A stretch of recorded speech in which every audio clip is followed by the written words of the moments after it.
Assalamualaikum warahmatullahi wabarakatuh. Hai anak-anak, bagaimana kabarnya? Semoga kalian sehat selalu ya. Anak-anak, hari ini kita akan belajar tema 1, selamatkan makhluk hidup, dan subtema 1, tumbuhan sahabatku. Tuhan menciptakan manusia, tumbuhan dan hewan. Tumbuhan adalah sumber kehidupan di sekitar kita. Tumbuhan memiliki manfaat bagi manusia dan makhluk hidup lainnya. Manusia dan hewan memanfaatkan tumbuhan sebagai sumber bahan makanan. Tumbuhan juga berfungsi sebagai pemasok oksigen untuk bernapas. Tumbuhan dapat melindungi dari sinar matahari dan hembusan angin. Untuk pembelajaran 1, kita akan membahas perkembangbiakan tumbuhan. Muatan IPA KD 3.1 dan KD 4.1. Perkembangbiakan tumbuhan dibagi menjadi 2, yaitu perkembangbiakan generatif dan perkembangbiakan vegetatif. Perkembangbiakan generatif adalah perkembangbiakan makhluk hidup yang terjadi melalui perkawinan atau penyerbukan. Sedangkan perkembangan biakan vegetatif adalah perkembangbiakan makhluk hidup yang terjadi tanpa perkawinan atau penyerbukan. Perkembangbiakan tumbuhan secara generatif terjadi pada tumbuhan yang berbunga.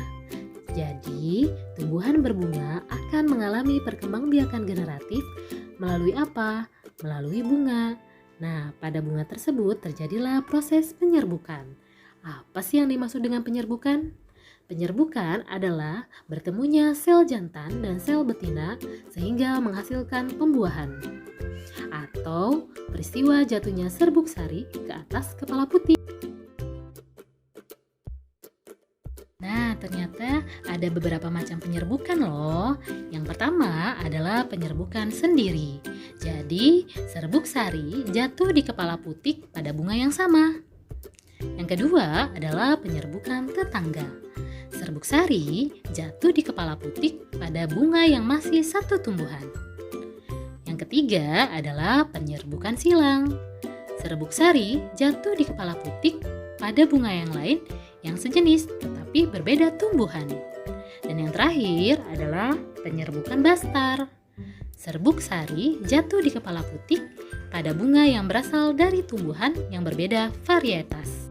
Untuk memahaminya, lihat tanda panah pada gambar ya. Ternyata selain macam-macam penyerbukan, ada juga nih beberapa perantara penyerbukan. Yang pertama adalah penyerbukan oleh angin. Biasanya ada pada tumbuhan padi, jagung, dan gandum. Yang kedua adalah penyerbukan oleh hewan. Nah, ini biasanya dengan bantuan serangga atau juga kelelawar. Yang ketiga adalah penyerbukan dengan bantuan air. Contohnya pada tumbuhan Telesia, Elodea, dan Hydrilla.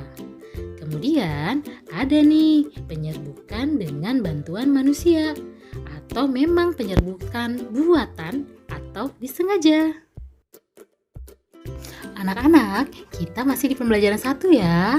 Muatan IPS KD 3.1 dan 4.1. Kondisi geografis dan kehidupan sosial budaya negara-negara di Asia Tenggara. ASEAN adalah organisasi yang beranggotakan negara-negara di Asia Tenggara. Berdiri pada 8 Agustus 1967 di Bangkok.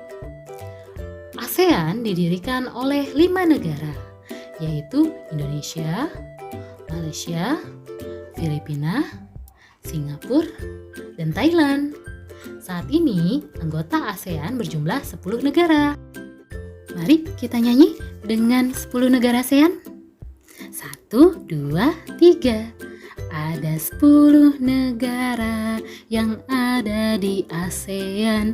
Pertama Indonesia, Singapura, Malaysia, Filipina, Thailand, Myanmar, Laos, Kamboja, Vietnam, Brunei, Darussalam. Yeay, kalian hebat, ikut menyanyikan. Tadi kita sudah menyanyikan 10 negara ya. Nah, kita lihat nih yang selanjutnya. Ini adalah kedua negara yang memang terdapat di Asia Tenggara dan termasuk negara ASEAN. Ayo coba perhatikan bendera negara mana ya itu? Yap, betul. Yang pertama adalah negara Indonesia. Sedangkan yang kedua adalah bendera negara Malaysia. Ayo, sebutkan persamaan dan perbedaan sosial budaya dari kedua negara tersebut.